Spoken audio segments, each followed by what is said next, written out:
खास है इस रेल लिंक में? कश्मीर तक ट्रेन चले, यह सपना हर भारतीय का रहा है और इसके लिए हम लोगों ने लंबी तैयारी की है।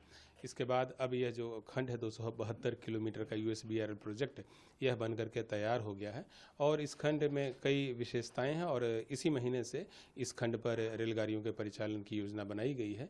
ज्योग्राफिकली आप देखें तो ये काफ़ी टफ टेरेन रहा है, भौगोलिक दृष्टि से बहुत मुश्किल है क्योंकि हिमालय जो है वह न्यू माउंटेन्स है। न्यू माउंटेन्स में किसी प्रकार का सुरंग बनाना या ब्रिज बनाना एक चुनौतीपूर्ण कार्य रहता है।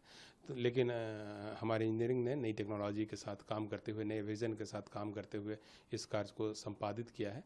ये जो सेक्शन है पूरा 272 किलोमीटर का, इसमें से 119 किलोमीटर जो है टनल है। टनल की कुल संख्या की बात की जाए तो 38 टनल्स हैं, जबकि 927 पुल इस खंड पर हैं। ये जो 927 पुल हैं इनकी कुल लंबाई करीब 13 किलोमीटर है। जो टनल हैं उसमें से सबसे लंबा टनल जो है T49, वो 12.75 किलोमीटर का लंबा है, यानी कि उस टनल को पार करने में 8 से 10 मिनट का समय लगेगा और लगातार लोग 12 से 13 किलोमीटर की जो दूरी है वह सुरंग से होकर करके गुजरेंगे। तो अपने आप में एक नया अनुभव यात्रियों को मिलेगा क्योंकि इतना बड़ा टनल से अभी तक भारत में कोई रेलवे लाइन नहीं गुजरती है।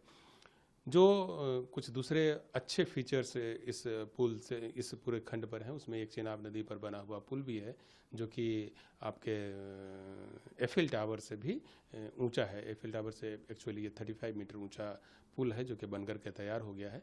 1315 मीटर लंबा ये पुल है जिसका जो मेन एरिया है वो 467 मीटर का है। तो इससे गुजरना भी एक ऐतिहासिक अनुभव होगा। इसकी ऊंचाई जो है 359 मीटर है, जो कि कुतुब मीनार से यदि तुलना करें तो कुतुब मीनार से 5 गुना से भी ज़्यादा ऊंचा पुल है चेनाब पुल। तो ये ट्रेन वहाँ से गुजरेगी। अंजीखट ब्रिज भी है जो कि एक केबल स्टेड ब्रिज है और वह भी करीब 400 मीटर से ज़्यादा लंबा है।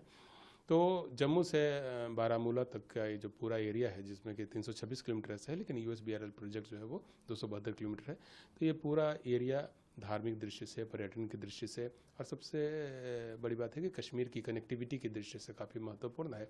और यह खुशी की बात है कि माननीय प्रधानमंत्री जी इस पूरे प्रोजेक्ट को देश को डेडिकेट करने वाले हैं और इससे न सिर्फ कश्मीर के लोगों को बल्कि जम्मू के लोगों को भी काफ़ी फ़ायदा होगा और सारे देश के लोगों को फ़ायदा होगा। जो लोग कश्मीर का भ्रमण करना चाहते हैं एज ए टूरिस्ट, धरती के जन्नत की सैर करना चाहते हैं, वह अब रेल मार्ग से वहाँ पर जा सकेंगे और यह अपने आप में बहुत ही खुशी की बात है, बहुत ही सेटिस्फेक्शन की बात है। कोई टेंटेटिव तिथि निर्धारित की गई? जी, हमारी तैयारी है और अभी जो प्लानिंग है उसके हिसाब से 19 अप्रैल को माननीय प्रधानमंत्री जी इस पूरी परियोजना को राष्ट्र को समर्पित करेंगे। सर, अगर हम एक रेलवे की तरफ से अगर आकलन किया गया हो कि कितना फुटफॉल हो सकता है अगर जो खंड है जुड़ जाता है, तो कितना फुटफॉल बढ़ने की संभावना है रेलवे के द्वारा?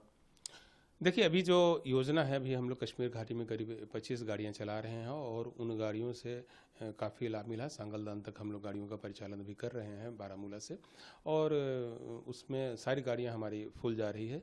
तो इसमें भी हमारी पूरी उम्मीद है कि जो ट्रेनें हम लोगों द्वारा परिचालित की जाएगी उसका लाभ देशवासी उठाएंगे और जो अभी से ही जिस प्रकार का इंटरेस्ट लोग दिखा रहे हैं उससे हमें यकीन है कि जितनी भी गाड़ियाँ जाएंगी वो 100% कैपेसिटी के साथ चलेगी। जो इनॉग्रल डे होगा उसके लिए क्या प्लानिंग है, किस तरह से ट्रेन चलाई जाएगी उस दिन? परियोजना के प्रारंभ की तिथि में हम लोगों ने 2 वंदे भारत एक्सप्रेस ट्रेनों के परिचालन की योजना बनाई है। एक वंदे भारत ट्रेन श्रीनगर से चलेगी और दूसरी वंदे भारत एक्सप्रेस जो है वह कटरा से श्रीनगर के लिए चलेगी। तो इन दोनों गाड़ियों का परिचालन पहले दिन होगा और उसके बाद इस रेलखंड को आम यात्रियों के लिए, कमर्शियल सर्विसेज के लिए खोला जाएगा। जो चूंकि ये जो रेलखंड है पूरे देश से ये जब नेटवर्क जुड़ जाएगा, एक सवाल उठता है, चूंकि जैसा आपने बताया कि वहाँ का जो भौगोलिक परिस्थिति है वो थोड़ी अलग है, बर्फबारी भी होती है, हमने देखा है ट्रैक पर बर्फ गिरते हुए देखा है। तो कुछ स्पेशल डिजाइन किया गया जो ट्रेनें कश्मीर तक जाएंगी देश के अलग अलग हिस्सों से, उनके लिए कुछ अलग डिजाइनिंग की गई है? वंदे भारत अपने आप में एक एडवांस टेक्निक से युक्त गाड़ी है और इसमें कई नए फीचर्स जोड़े गए हैं। लेकिन जो कश्मीर के लिए 2 रेक हम लोगों ने बनाया है उसमें अतिरिक्त सेफ्टी फीचर्स और पैसेंजर एमिनिटीज़ के भी अतिरिक्त आइटम्स जो हैं वो जोड़े गए हैं। जो सेफ्टी फीचर जोड़े गए हैं, एक तो उसका डायनेमिक ब्रेकिंग सिस्टम है जिसको और स्ट्रॉन्ग किया गया है, यानी कि ट्रैक पर यदि पत्थर भी पड़ा हुआ हो तब भी जो उसका ब्रेकिंग सिस्टम है वो काम करता रहेगा। इसकी व्यवस्था की गई है। इसके अलावा जो ग्लासेस यूज़ किए गए हैं कश्मीर वाले वंदे भारत एक्सप्रेस में, वह सामान्य वंदे भारत एक्सप्रेस की तुलना में 3 से 4 गुना ज़्यादा मजबूत है। जब बर्फबारी भी होगी, तेज़ बर्फबारी होगी, उस कंडीशन में भी जो ड्राइवर के कैब का या लोको पायलट के जो कैब का जो ग्लास है, उस पर कोई असर नहीं पड़ेगा। इसी तरह से जो पैसेंजर एरिया में हम लोगों ने बड़े बड़े ग्लासेस लगाए हैं, ताकि यात्री जो है बर्फबारी के समय या आम दिनों में भी कश्मीर और कश्मीर की जो वादियों का नज़ारा अच्छी तरीके से ले सकें, बर्फबारी का भी आनंद ले सकें और जो वहाँ की ब्यूटी है उसको भी अपने हृदय में समाहित कर सकें। सर, एक आगे पूरा रूट शुरू हो जाएगा तो एक चुनौती रेलवे के सामने हमेशा रहेगी कि इस रेल नेटवर्क को पूरी तरह से सुरक्षित रखना, पूरा सुरक्षा देना, जो वहाँ पर चैलेंजेस हैं उनसे निपटना, उसके लिए क्या तैयारियां हैं?